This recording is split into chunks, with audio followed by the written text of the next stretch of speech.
to Sticking to the Truth with Juleen Jackson and Debbie Jansen. Oh, my Juleen, you look beautiful today. I am just so excited to see you, darling. Great to see you, my dear friend. I think I'm going to have to get my cowboy hat back, though, and put my boots and spurs on and get to work, because today we're looking at a real mess, folks, and you need to follow us with this. I thank God that Trump came into office with the resolve to check out everything in our government so freedom can survive. He's found corruption and lies and greed and stealing all laying around in plain sight. And now this pushing and probing has finally made the Democrat Party angry. And they've let the cat out of the bag, Juleen. We can see their full agenda, and it is disgusting. They are following the Communist Manifesto, and we need to know how we can fight these violent idiots, I'm sorry to say, or at some point in the near future, we are going to be destroyed as a free country. The fabulous 4th of July celebrations were awesome and so inspiring. I love the military and their contribution, the music, and of course, the fantastic fireworks. It was a wonderful weekend. But now, later, we're ready to begin talks about how communism and socialism is an abusive and dangerous form of government. Yet just a few weeks ago, we couldn't believe that so many socialists won the primaries. And even some of them talked favorably about communism. Well, it seems the only thing in their head is hot air. Where is their brain?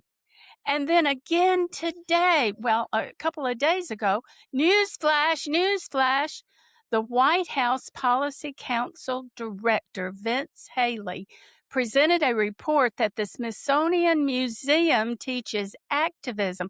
I had no idea. They teach activism. They're anti-American. They're fully woke.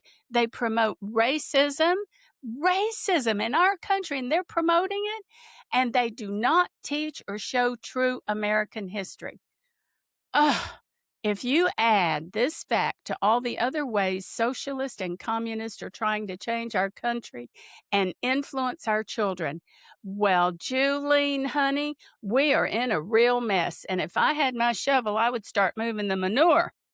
I don't cuss, so I want our listeners to know when I use the word manure, I'm using it in the context of garbage. We've got to remove a lot of stinky garbage in this country. And we need to find the largest soapbox in America, stand on it, stomp our boots, and scream the truth about socialism and communism. Ah! That's how I feel. So breathe, Debbie, breathe. Now, sweetheart Juleen, beautiful Juleen, how are you doing today? Oh, I'm good. I'm thinking it's time for me to do my meditations. I try and meditate every day where I breathe, and this might be a moment. Oh, I've lived in the Washington, D.C. area. We just live about 20 minutes from the White House for most of my marriage, right? Been married 35 years to a wonderful man. And I have felt that oh gosh, I don't know, the last decade. Some of those museums are definitely pushing a very um, negative view of America narrative in their exhibits. And, I used to, when I was a little bit younger, Mama, I used to love to take the kids to that American History Museum, but I haven't been back. I think it's been about 2 years because when I went, the last time I went to that museum, they were definitely pushing in some of their exhibits the shameful history of America. And, I used to love to take my little kiddies. They had the first women ball gowns, their inaugural ball gowns, and they had Dorothy's sparkly shoes from Oz, and they had the Fawn's jacket, and they even had Archie Bunker. Do you remember that little crotchety funny guy? his chair. Yeah. And Yeah. so, but oh boy, it's so been overshadowed by trying to make America look bad. I mean, if I were a little kid, spending the day at a field trip at that museum, I think I would leave confused about this country. And hence, now we see a whole generation of young people that don't love America and that aren't familiar with the founding principles of, a republic and, government by the voice of the people. And we're seeing this wave of young people voting for socialist. Really, socialism is wraps up, but inside it's communism, right? And it, Yeah. it makes me think of what Benjamin Franklin said all those hundreds of years ago, that there's a natural inclination in mankind for kingly government, right? For government to solve all my problems, to take care, to make me equal with everyone, to make me feel safe. And he said that it gives people the illusion that somehow, this form of government that promises to take care of everything about you will establish equality amongst each of the citizens, and people like that, right? That it's the government that will take care of me. And these young kids have fallen into that trap. And so, but I do have to just comment though, Deb, because the Great American State Fair just ended, and that was so fabulous. 3 weeks of just really the best that America had to offer. All the states, most of the states were there representing, the best of their states, and beautiful freedom trucks and concerts and rodeos and carousels and the baptismal font and the music revival tent. I mean, it was really awesome. And I worked at the Moms for America booth several times. You and I have been involved with Moms for Yeah. America, and Yeah. for me for a long time. And I met so many moms and dads bringing their children down on the mall because they love America. I met a lady who took 5 weeks off of work from the state of Wow. California, drove across the country. Every night she slept in her car. And as she's talking to me, she told me, and last night I slept in my car at the Capitol, and the Capitol Police at 2 a.m. knocked on my window, and I told them I was here for the state fair, and they said, "Okay, just make sure you're gone by 6 a.m." And so, and then another lady, she retired, left her home in Washington, not really even having a plan, but felt like God was, driving her here to be a part of the solution and not the problem. And she was involved with Pray for America. And she was in the next booth to me, and everyone that walked past her, they wanted a prayer. She would pray with them. And so it just brought out the most wonderful people, at that Great American State Fair. And not to mention, on the 4th of July, we were there for all the festivities and the incredible, air shows and the rousing speech by President Trump. I mean, I don't think he got to talk until 11:30 because there was some weather, they said. There was a few sprinkles, and so anyways, that's another story. So when he did start to talk, I just love his spirit when he said, "If we stormed the beaches, in Normandy on D-Day and didn't let bad weather stop us, I'm not letting this, but I am speaking." And so I don't think the fireworks even got going till, 12 something. Well, we stayed up to watch them. It was like 12:15, I I think, mean, there when was like 6 sets of plumes of fireworks going on. I've never seen anything like it before, but I loved how he addressed, in his talk, not only on the 4th of July, but the night before at Mount Rushmore in South Dakota with, all the great Washington and Lincoln and who else, Roosevelt, over his shoulders, and talked about, our glorious American history and how we needed to defend the freedoms that our founders envisioned when they yes. established this land. And then he talked about communism both nights and warned us. I mean, he said it like only Trump can say it, right? Communism is for losers, and it is the opposite of the American system. Communism, he said, never worked. It's like a cancer. We got to cut it out, get it out fast. He said our warriors did not defeat communism on battlefields to see it rear its ugly head again. And Yeah. it Yeah. was a really, I thought, great speeches both nights. And so, anyways, here we are to talk about something kind of serious, might I say. Yes, my darling, you might say. Well, I wish we could have been there with you, but I know it was a fantastic time for you, but we watched as much as we could on TV all day long, and it was very inspiring. It was brought us back to how we felt in the 50s and 60s. I know you're not that old, but maybe I'm not either. You're spring chick. But I remember how you felt when you put your and still do when you put your hand over your heart and say the Pledge of Allegiance. And Yeah. I love this country. I love everything about this country except for the acceptance of evil.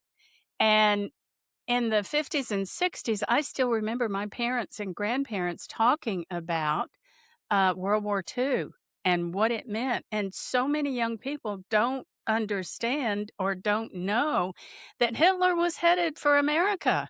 That's what he wanted. He wanted to conquer us. And we got in there, and between us and our allies, we saved the world from that mess. And so I'm like you. We have to learn what communism is about and what socialism is about so that you know what you're dealing with, because the biggest thing about them is that they lie. Hitler said, if you pick a big lie, the biggest you can, and you tell that lie over and over again, the masses will believe it. And we can't let that happen, can we, Juleen? We have got to continue on and tell the truth, right? Yeah, for sure. Okay.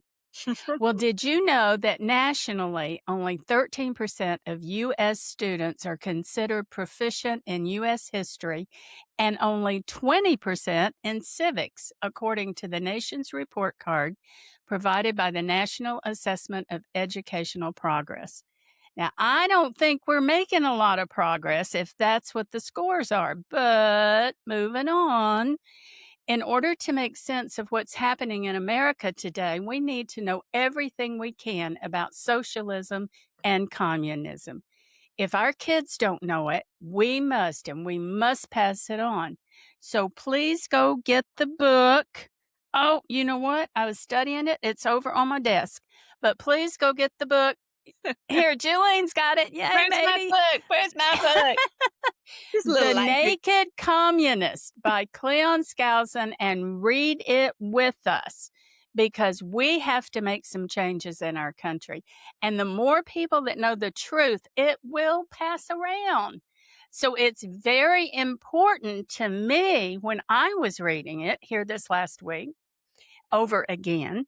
It's very important that you know that the book was printed in 1958. Now, why is that important? That's 68 years ago. But this book explains the agenda and the history of communism. So in 1958, they had a list of things that they wanted to accomplish. The Communist Party. They wanted to accomplish this in the US. And I'm going to skip over to page 259 and read some of the current communist goals that they submitted in 1958. And to me, this is what validates this book, Juleen. I'm sure you agree with me. If they had it down and Mr. Skousen was writing what their manifesto was in 1958, and we see it accomplished today, then not only was he telling the truth then, we now know what they're trying to do to us today, right? Because they've already, sorry folks, they've already accomplished a large majority of their list. So, number 1, 2, and 3 compiles their desire for the U.S. to accept coexistence as the only alternative to atomic war. Now, does that sound familiar in what we're trying to fight over in Iran? Does to me. And what we're trying to do here in America, in that we are being told we have to accept this new way of thinking, where it's really not a new way. Anyway, they wanted us to capitulate in any area to make sure there wouldn't be war. That I guess that means even here on our own territory. And they wanted us to have the illusion that disarmament would lead to strength. Now, I'm not the expert that Juleen is. Juleen is an expert on this book and a lot of government and history studies. Yeah. But that sounds like to me the snake wants to sleep in the bed with the rabbit. And apparently, we have been dumb enough to accept that. Am I right, Juleen? Yeah. Look, one of the principles of liberty from the 5,000-year leap, these principles that our founders used to establish this nation. Principle number 24 says, "A free people will not survive unless they stay strong." Militarily strong is what that means. And then there's quote after quote after quote on our founders understanding that some of the success of this type of government was to have people not wanna mess with us because they knew that we could defend ourselves very well and go after them, if they were infringing upon our freedoms and really the freedoms of the world. And so, I do think though that when you make bed companions, what you lay down with dogs, you get up with fleas kind of thing, these ideas and these Yep. notions that you have to make alliances with people that are so different from you in all regards. And my husband always said to my kids, "Look, you're either gonna hang with pigeons or you're gonna soar with the eagles." He said, "I don't wanna be hanging with pigeons." We Good want statement. these great ideals that keep us free because guess what? Our founders knew that when America is free, when America's ship rises and with these beautiful ideals, the whole world, all their ships rise, right? That we were meant to Right, be a light on a hill. And so we couldn't just let evil go unchecked, right? right, And so I think the goals of the communists were wanting us to, play nice with their ideas and their goals. And really, initially, that is preposterous, right? That we would do that. But like you said, Deb, we are basically living all these planks, these goals. There was 45 of these communist goals in this communist manifesto that was written, over 100 years ago, and we're living them, baby, almost all of them. yeah. Well, the disarmament does happen all the time because people are saying, "Oh, we want to be nice. We want to be good. We want people to come to our country." And yet, at the same time, our country is suffering because we need jobs here. And there are people here that need jobs. And you can't you want to be as good as you possibly can all the time. We all should do that. That's what being an American is. That's what being a Christian is. And I have always heard that when America gets involved, people are saved and people are given like when there's a tragedy, we're the first ones there with help. We're the first ones there with goods to help the people. Right. We take our goodness and we deliver it to other people. But the problem is if you can't draw a line between goodness and evil, evil is eventually going to conquer you. Why? Because that's their job. That's what evil does.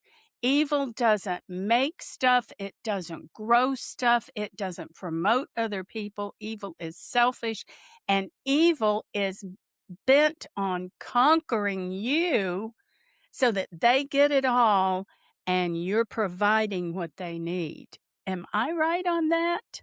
Yes, of course. W Well, the weeds and manure keep coming because number 4 through 10 was to create free trade with all nations, even if they were communist and our enemy.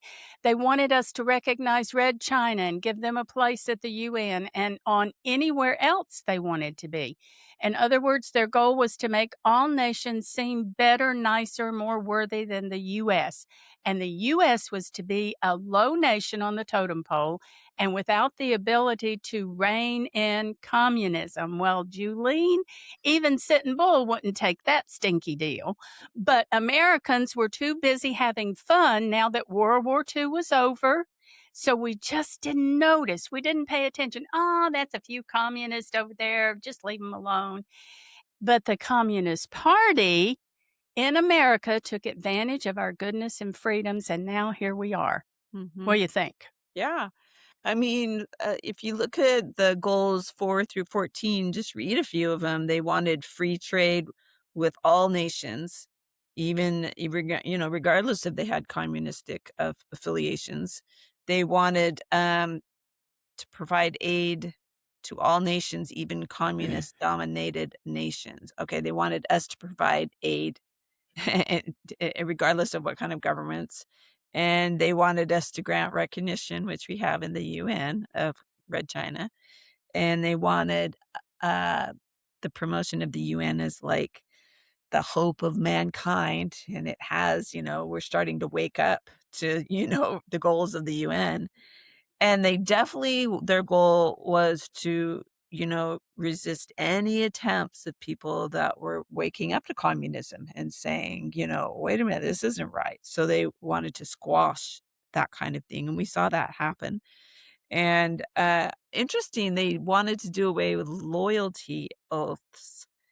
And, loyalty oath is when you pledge allegiance, or not pledge allegiance, but you pledge, your loyalty to the Constitution or to our government. And loyalty oaths have kind of gone out of fashion. People think they're old fashioned. And with as in the last couple decades, as we have shifted our values away from God, and there's been actually people that have taken their cases to court, have challenged, having to not want to take a loyalty oath, and that according to the Constitution, they can't be forced to do it. And so that's what that was their case, and ultimately. We don't hardly even take loyalty oaths anymore. I mean, it's something that you might not really even think of, but uh, we used to take more oaths than we did, and in the scriptures, they took oaths and covenants to God all the time, and we don't Yeah, even talk yeah. about that anymore, and so you can see these were communistic goals, right? We wonder, "Oh, it's just happened." No. Someone systematically was pushing these things to happen, and they've happened. Yeah, the alarming part for me is that this whole list of, I think it was 45 different things, is meant to just chip away a little bit here, chip away a little bit there, chip away a little bit here, so that the communist way seems plausible. And if you don't understand how important those little spaces are, you could get in a situation where they could just come in and take over because you're not understanding what you're giving up. Um, Loyalty is important. I have a lot of friends, but I know which friends would stand beside me if I was in trouble.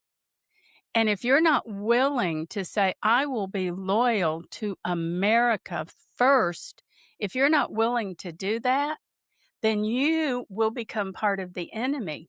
Because if an enemy comes in, then you're saying, oh, I didn't pledge to that. I'm not going to do that. And it's easier to take over a country where most of the people refuse to say, no, I'm going to stand here at my post because I am an American and I am going to protect America. Am I right, Julie? Right. Yes. Yes, you are. It's so interesting. These communist goals, right, that originated from Karl Marx 180 years ago.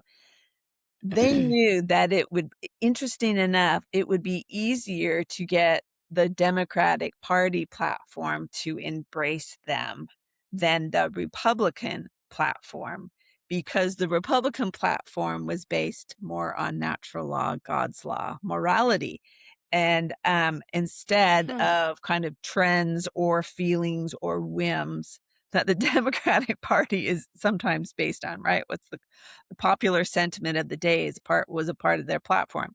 And so, and it actually says that in, Cleon Skousen's writing because he worked for the FBI for, like, 14, 15, 16 years under J. Edgar Hoover, and that's why Wow. they could infiltrate the Democratic Party more easily because they weren't, based on God's laws, much as the Republican Party. But, this communism, this notion, it's really an evil ideology bent on destroying humanity. And I really do think that it's the devil's ways and means to turn the world into its own Yeah. church by getting man to revolt against the divine and discard the traditions of faith and family and freedom. It's just kind of like you see in the scriptures, in Isaiah, where people will call good evil and they'll call evil good. And but I have to say, there's so much hope because people are waking up. We think everyone's like in a communist coma, but just this weekend, I got to attend the leadership summit chapter leadership.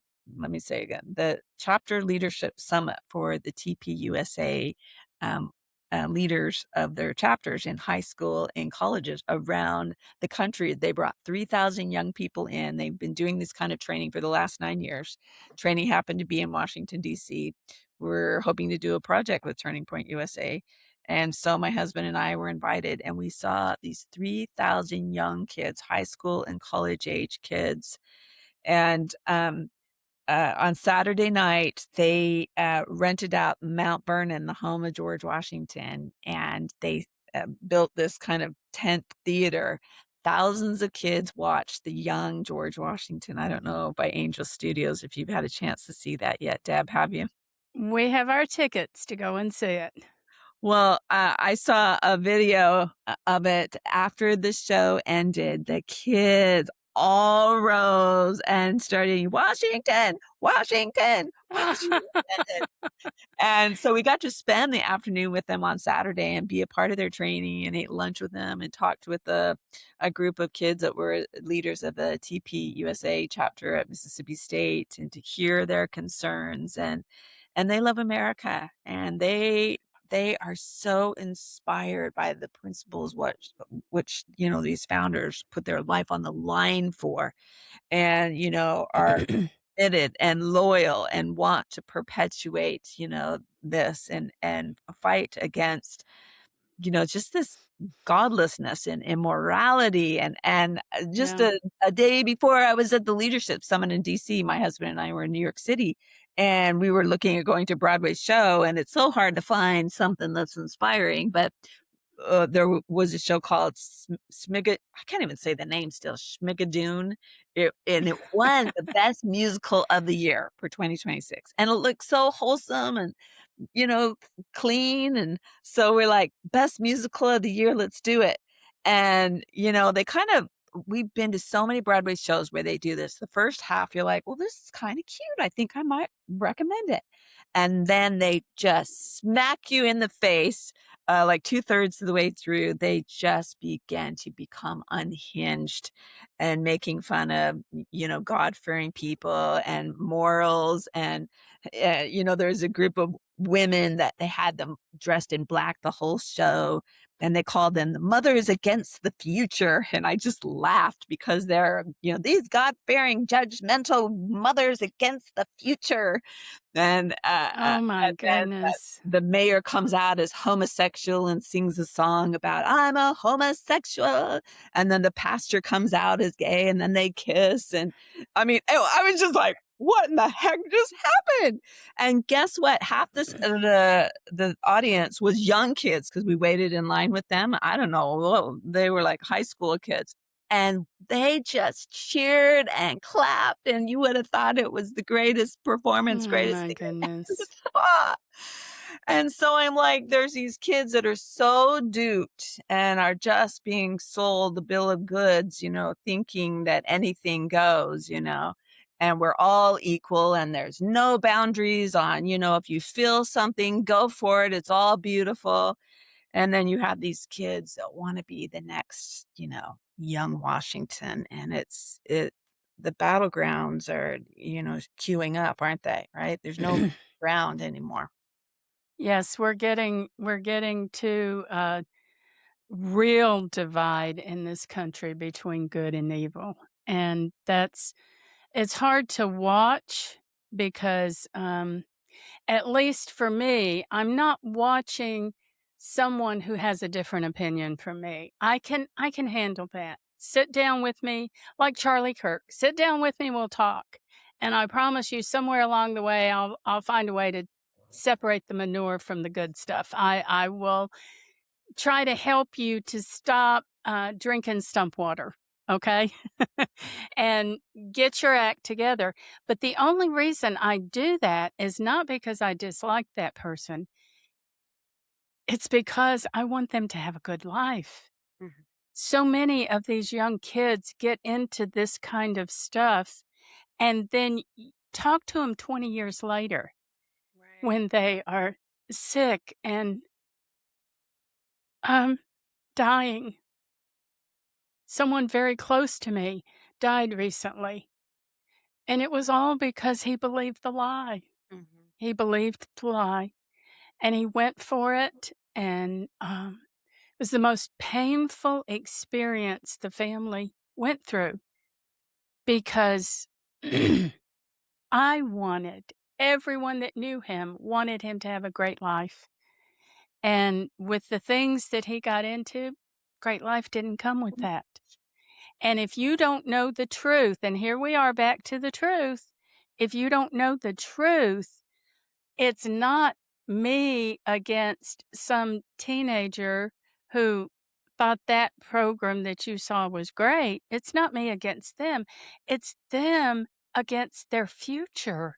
Mm, It's them against the life that they could have. mm, I'm okay with different opinions, but in your different opinions, are you gonna have a good life? mhm, Where's that gonna lead you? mhm, And I know we've kinda gotten off of talking about, the book and about communism, but that's the whole problem with communism, is they lie to you. They say things like, "If you come over to our party and vote for communism, we're going to make sure that you get free health care and free payment every month and free rent." And then they want you to clap. They don't tell you what it's going to take to produce that. They don't tell you that you will not be allowed to work the job and have the future that you want. What they won't tell you is that the minute the money runs out, you are poor and destitute, and they don't care that they are robbing you of your life. And that is something I want to fight against because I want every one of our listeners, everybody in America to have a good life. Whether you agree with how I dress, how I talk, what I look at, where I go to church, if you disagree with all that, that's okay. But are you going to have a good life? When teenagers were allowing physicians to cut off body parts, I was asking, but is this going to give you a good life? Are you sure? And then you have them coming back and saying, no, it ruined my life. Hey, let's think about it ahead of time. And I know we're running out of time, Juleen, and we should have stayed with the subject, but maybe we can get to that next time. I want to know what you think. Is that where you're going? Anytime you teach history and government, is it about saying my way or the highway? Or is it about saying, I know the truth. I'm not going to lie to you.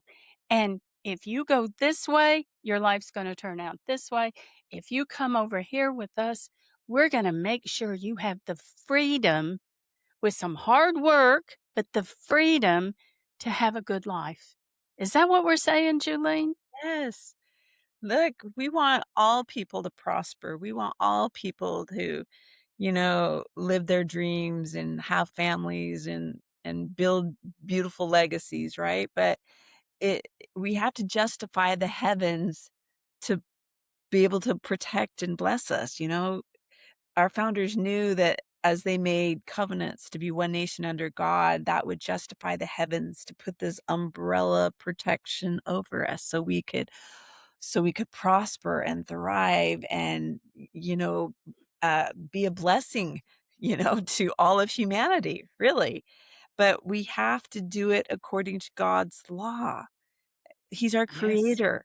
He knows how we're best going to thrive. So when we push against our creator, we have no promise, right? And Right. so, it's like you have the cure to cancer. So you want to tell everybody. You want to save lives. They don't have to needlessly die. And besides, you're excited. You know that, they're going to be able to live and live beautifully.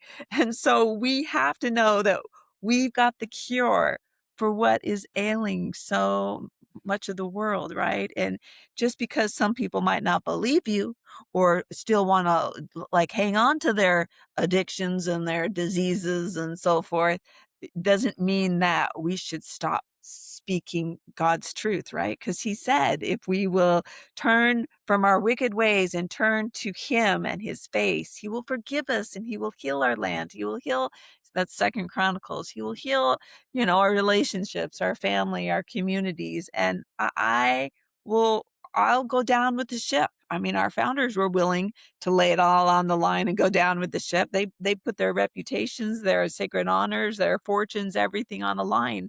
And we should do no less. We want to be Washington, Washington, Washington. It's shouting his name. And guess what?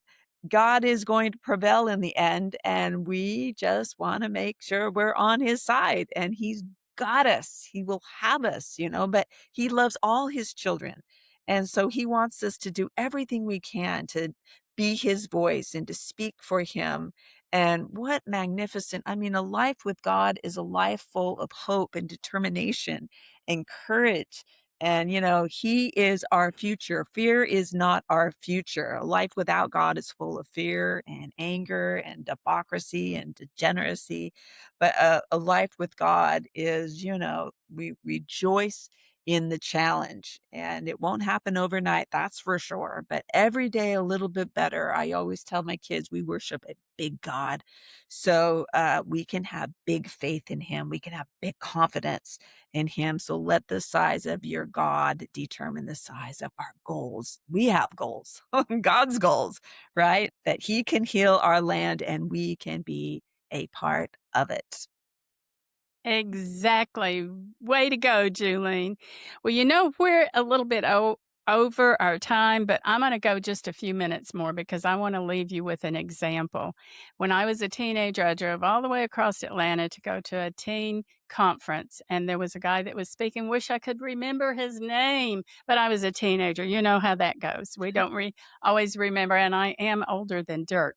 But anyway, um, went over and he gave the best speech. He said he had a company that was doing okay, but it was kind of failing and he was trying to figure out how to fix it. And he found one section of the company that was excelling like 300% more than the rest of the company.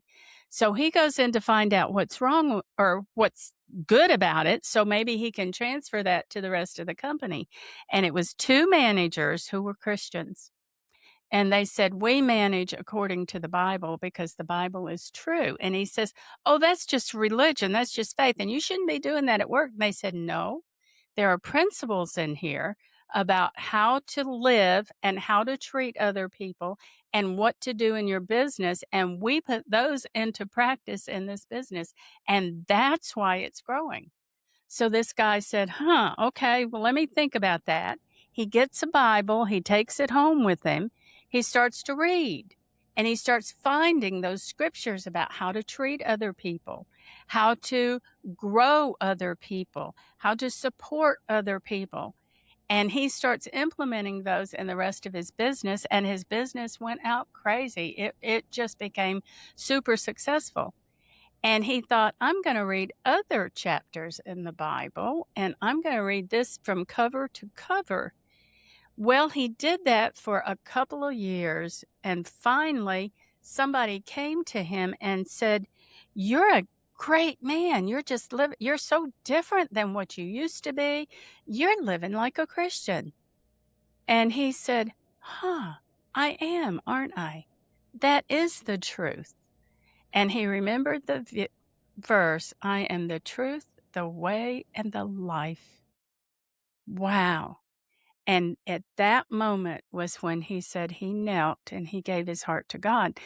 He said, one, to be have a relationship with God, but two, to know that all the truths in life that are going to help me be the best person I can is in that Bible. And I respect and honor that Bible. And that brought him to Christ. So I would say to any of our listeners that say, "I'm not a Christian. I don't want to do that. I'm going to go my own way." Okay, go your own way, but at least find out the truth about how to live a good life. And if you want a succinct version of that, go get you a Bible and start looking up different things in there that will tell you how to live. And I promise your life will change. And what happens between you and God after that, we'll see, because it is the truth and it is the light. Right, Julie? Amen. Okay. Please join us next week and get the facts so you can help protect our freedoms. And be sure and get the book, The Naked Communists. Subscribe to this podcast and join us again. Send us your questions to Debbie@debbiejansen.com. And please share our show with others. We need your help to pass the word in order to save our country. Thanks again to our wonderful producer, Ken Jansen. This is Debbie Jansen, and I'm sticking to the truth. And I'm Juleen Jackson, and we hope that you will keep sticking to the truth as well. We'll see you next time. Bye-bye.